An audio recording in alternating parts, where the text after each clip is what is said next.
Como todos los días, desde la frecuencia estelar de Alfa Radio, te habla Don Ventura, para recordarte que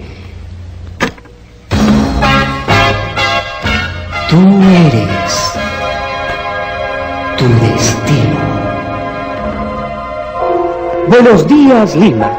Buenos días, amigo, amiga que me escuchas.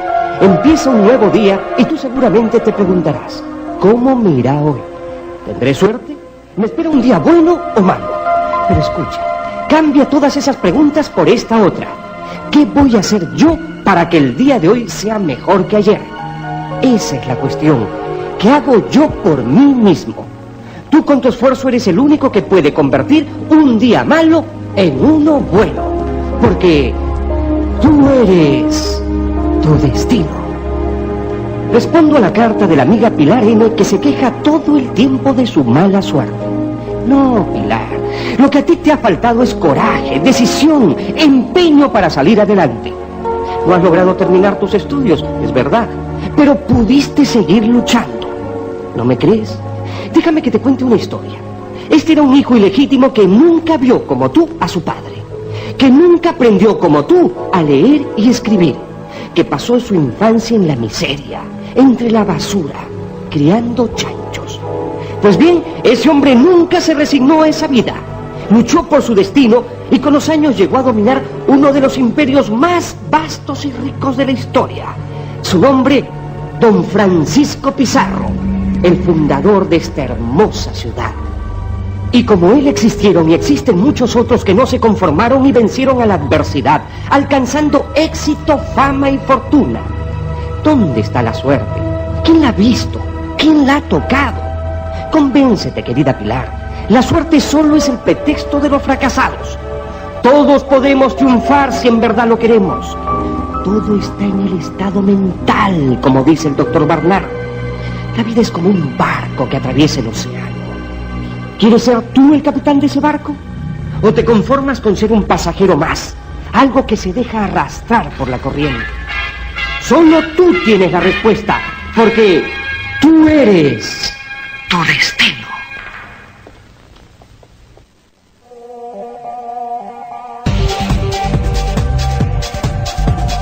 Efectivamente, lo que hemos escuchado es el pasaje inicial, la primera parte, la primera escena de la película Caídos del Cielo, aproximadamente de 1989 a 1990.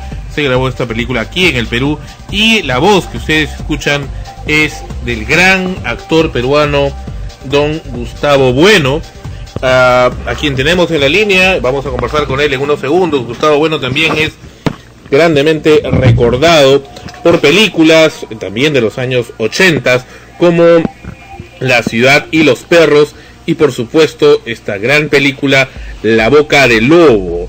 Y actualmente, por supuesto, es compañero de trabajo de nuestra conductora del programa, Ana Rosa Liendo, en esta teleserie de prime time de América Televisión, Al fondo hay sitio. Bienvenido, Gustavo, y es un honor tenerte aquí en el programa. ¿Cómo estás, hombre? Me sorprende escuchar después de tanto tiempo ese texto inicial. Es muy gracioso, ¿no?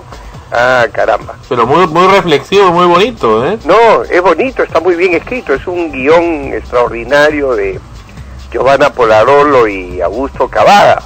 Así es. Pero me sorprende, ahora que me lo han puesto inesperadamente al micrófono y lo escucho, estoy hasta sorprendido. Es como un redescubrimiento, ¿no? Hace tiempo que no veo la película. Uno no acostumbra a ver pues sus películas a cada rato. Sí. Es más, yo no acostumbro a verlas nunca después de haber sido estrenadas, salvo en ocasiones muy especiales. Y ahora tenemos hecho escuchar. Pero ¿sabes qué? Me ha provocado verla de nuevo.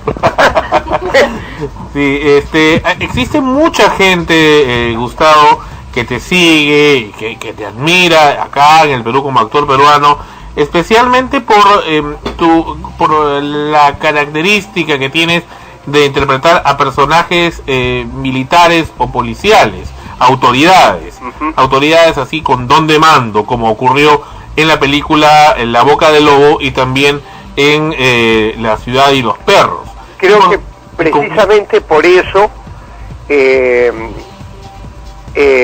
hicieron un esfuerzo, digamos, por decirlo así, por hacer Caídos del Cielo. Me dijeron que podía ser un ejercicio interesante para hacer a un personaje que carecía de toda fuerza. Así es. Y que era desposeído de todo tipo de fortuna, todo tipo de autoridad. Como ¿no? el contraste. O sea, un contraste tremendo, ¿no? Su autoridad era un poco etérea, ¿no? Era el mensaje, el positivismo en extremo, ¿no? Para mí fue muy recordado este trabajo, para mí en lo personal, en mi trabajo, por lo que significó, ¿no? Ahora, eres uno de los personajes, de los actores que ha tenido personajes de ese tipo precisamente acá en el Perú, que tiene varias frases en su haber que son memorables y que han comenzado a formar parte del recuerdo popular, como de estas dos películas que he mencionado, ¿no? Y que según escuché en una entrevista que te hicieron, surgieron como en forma espontánea, de acuerdo a lo que suponían podía ser la personalidad del personaje. Bueno, en el caso de La Ciudad de los Perros sí es conocido ya. La fotografía Calato.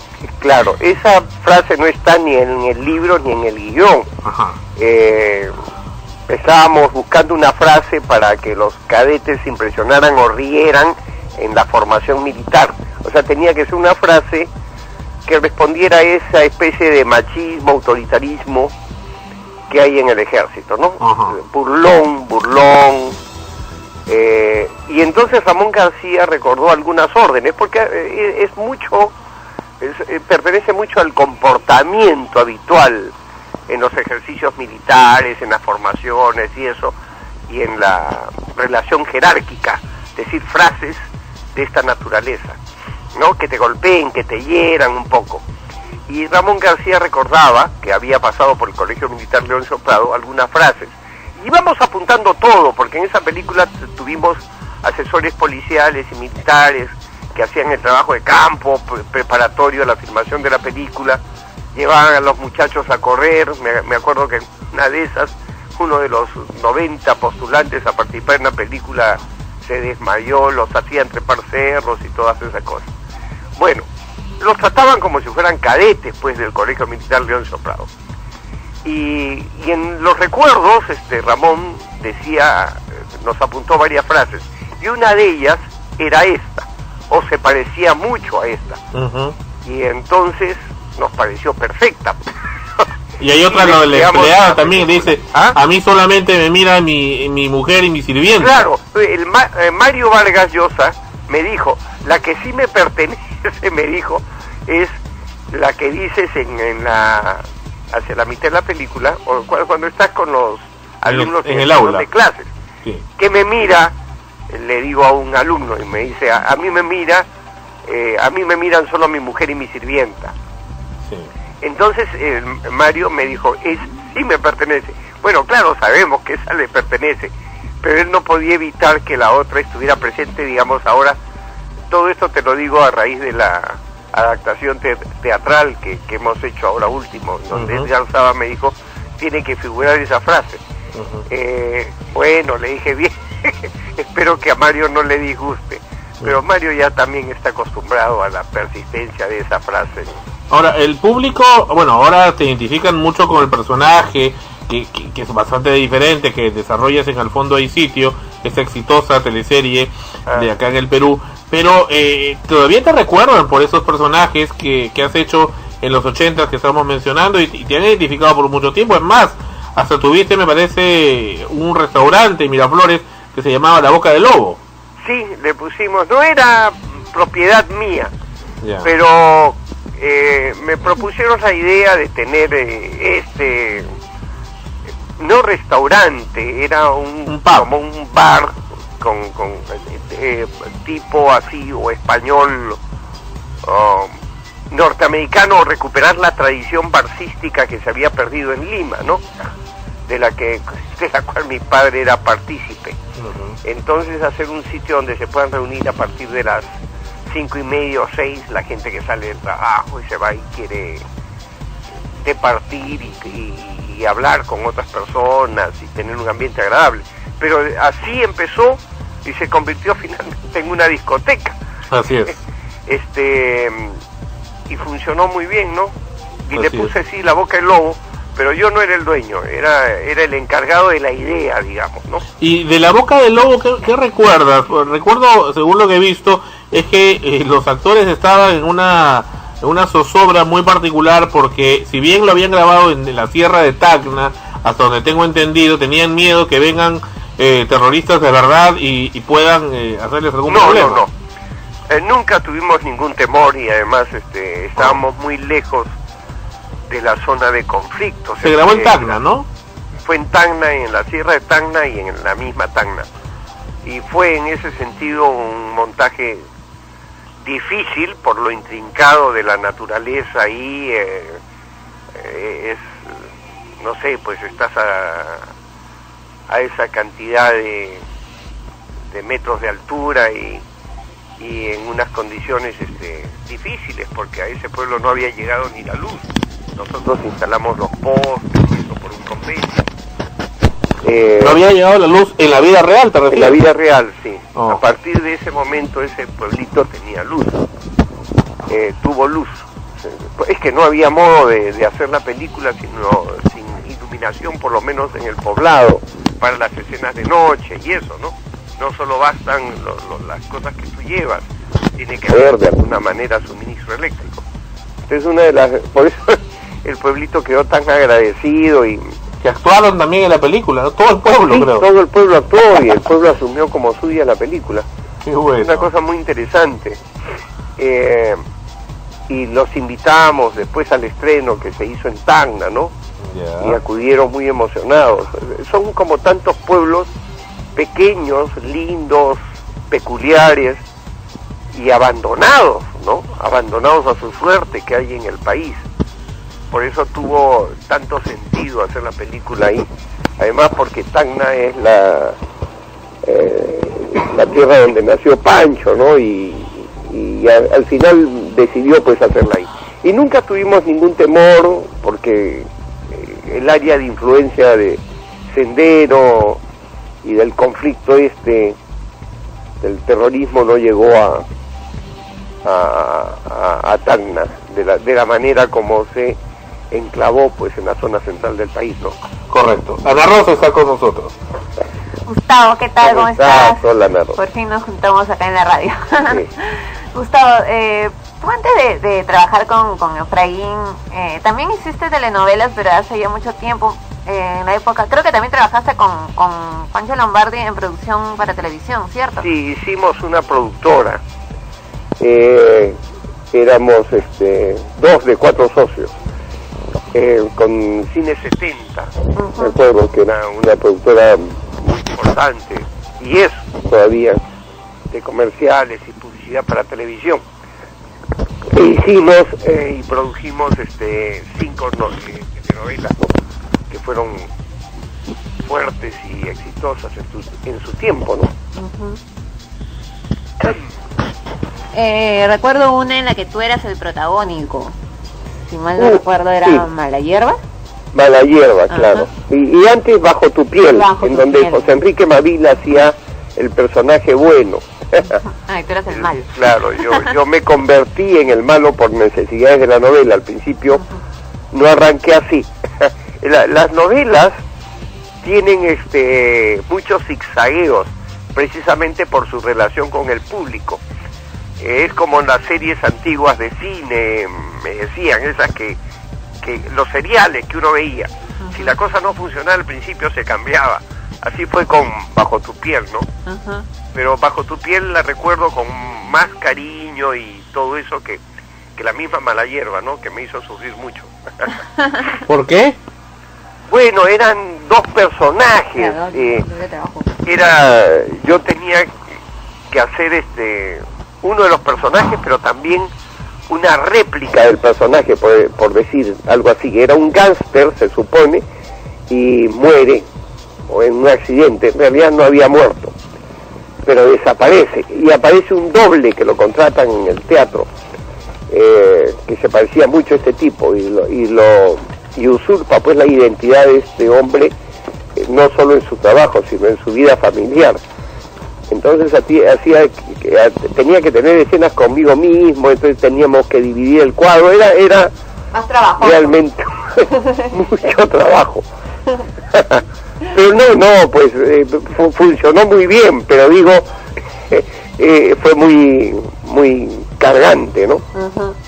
¿Y por qué dejaron la producción de telenovelas? Bueno, pues se desató el caos de Alan García. Bueno. Y no quedó más remedio que cortar, porque ya no teníamos con lo que se ganaba, solamente alcanzaba para el pasaje hacia el sitio donde estábamos grabando, ¿no? Fue de terror eso, pues, ¿no?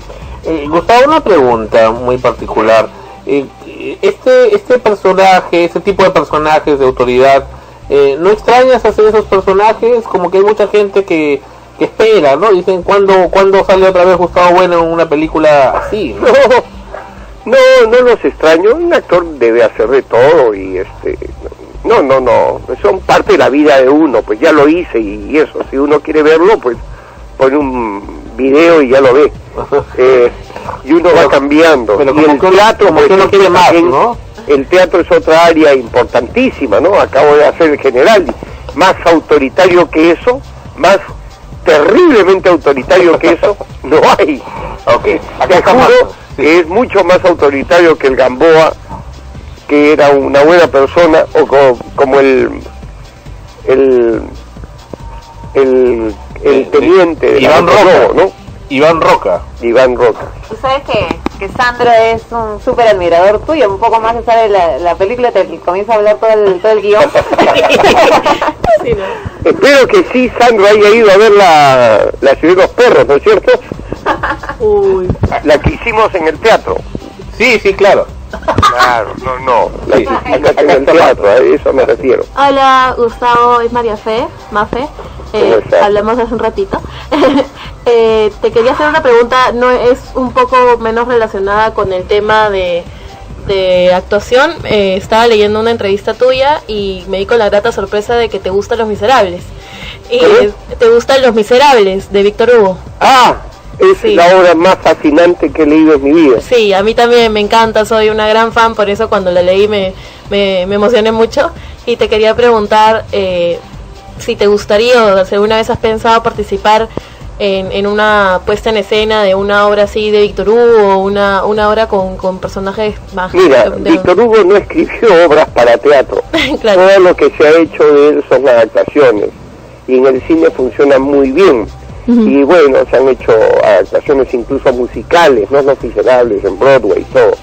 Sí. Es que es una obra absolutamente íntegra, totalizadora, ¿no?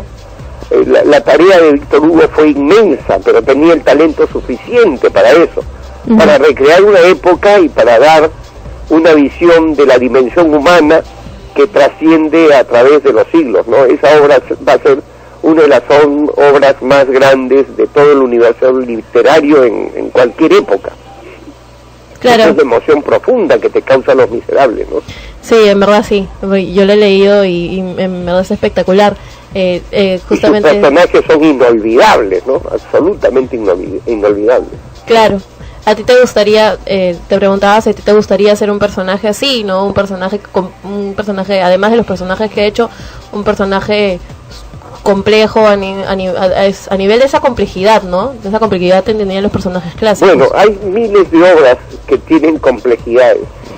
Lo que pasa es que en el mundo de la literatura, Los Miserables tienen pues un poder absoluto, ¿no? Es un ícono total. Vargas Llosa le ha dedicado un estudio a la obra de Víctor Hugo. Víctor Hugo es impresionante, pues. No, pero todos somos herederos de una tradición similar. Hay grandes personajes en obras pequeñas y en obras grandes, ¿no? ¿Cuál te ha parecido el personaje más complejo que has hecho? Creo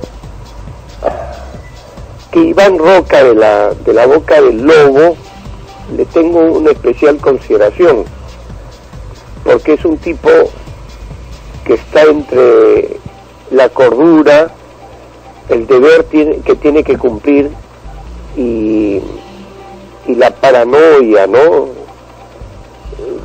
tiene una patología especial ese tipo. Y entonces mantenerlo en el borde y que no se exceda fue una tarea compleja.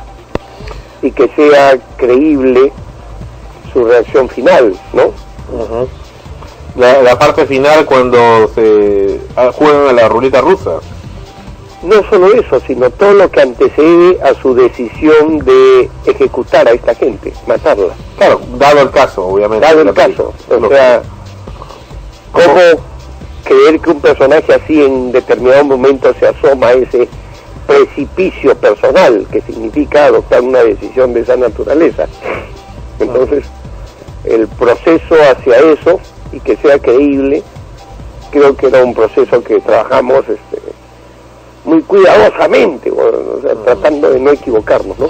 Ahora cuéntanos sobre tu trabajo contemporáneo en la televisión, que es visto por millones de personas cada noche, en esta teleserie Al fondo hay sitio, que ya tiene varios años, y varios años obviamente, en tu caso desarrollando el mismo personaje, en diferentes facetas. Uh-huh. ¿Qué trabajo ves en este personaje, que es un personaje más sosegado, inclusive de orígenes andinos, un personaje más tranquilo, más familiar, ¿no? Y más coloquial, inclusive con el entorno, con las demás personas? Mira, en este caso yo he perseguido mi propia suerte, porque yo tenía el antecedente en el teatro de haber hecho en una obra que se llamó Rancho, que dirigió Pancho Lombardi, la primera obra que dirige Pancho en el teatro, y era un personaje andino crispado. Me acuerdo que fuimos a Arequipa, fui a Arequipa para estudiar qué tipo de personaje, porque esta era una obra argentina y el personaje principal era un cordobés, y hablaba como cordobés, y era un tipo del campo, un tipo sin contacto con la sociedad moderna, digamos. Entonces fui a Arequipa a estudiar un poco la forma de hablar de los lonjos arequipeños, y hicimos esta obra finalmente con esos complementos y con ese estudio, y funcionó muy bien. Y cuando se propuso esta historia de Al fondo hay sitio, y se me dio un personaje que podía tener características que yo dije podían semejarse a las del personaje de Rancho, le dije, bueno, ¿por qué no lo hacemos así? Pues con un dejo andino ancestral, digamos, no es, digamos, el dejo que la modernidad ya ha dado, pero que sí se conserva en algunas regiones del Perú, sobre todo por personajes muy veteranos, ¿no? Gente de mayor edad. Y como ese dejo es un poco común a todas las regiones andinas, dije, no importa que tenga esa forma de hablar del arequipeño, pero en realidad no es el arequipeño, después lo pasé más al tipo de Abancayo, Ayacucho, ¿no? Digamos como un personaje de cierta edad. Y le cerramos la camisa, porque acostumbran cerrarse la camisa, siempre tiene que ser impecablemente blanca. El tipo es muy prolijo, muy pulcro y muy sencillo en su vestir, ¿no? Y su sombrero clásico. Entonces ahí me he tratado de divertir pues con el personaje, de proponerles que lo hiciéramos de una determinada forma, les gustó y así lo hemos hecho. ¿Y te sientes feliz y cómodo con el personaje? Me siento cómodo con el personaje, ¿no? La felicidad depende ya de lo que escriban los guionistas. No, bueno, eso sí. Muy bien.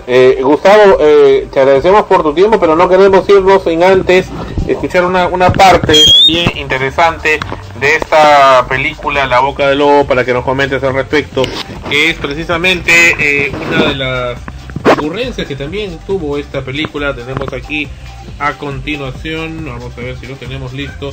Sí, aquí está. Adelante, control, por favor. ¿Alguno de ustedes sabe lo que es un manatí?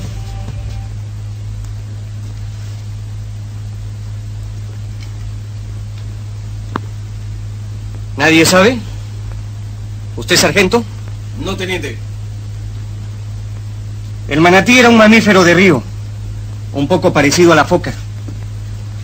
Vivía en la costa atlántica de Centroamérica y de África. ¿Y de dónde salió? ¿Del Parque de las Leyendas? ¿Cómo dices? ¡Contigo estoy hablando, idiota! ¿Tienes algo que decir? No, mi teniente. ¡Contesta como hombre! ¡No, mi teniente! ¡Entonces cierra la boca!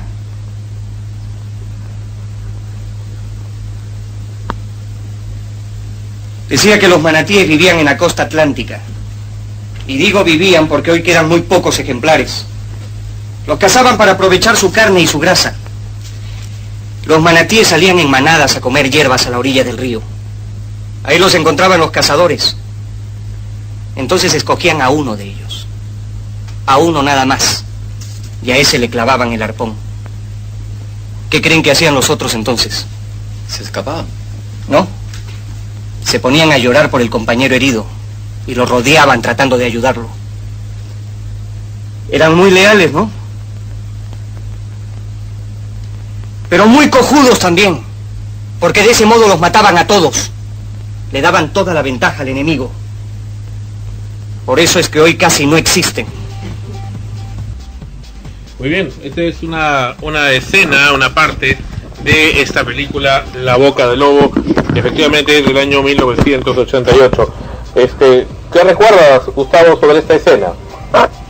Esa me la recordaba a cada rato Pepe Tejada. Siempre me fastidiaba con...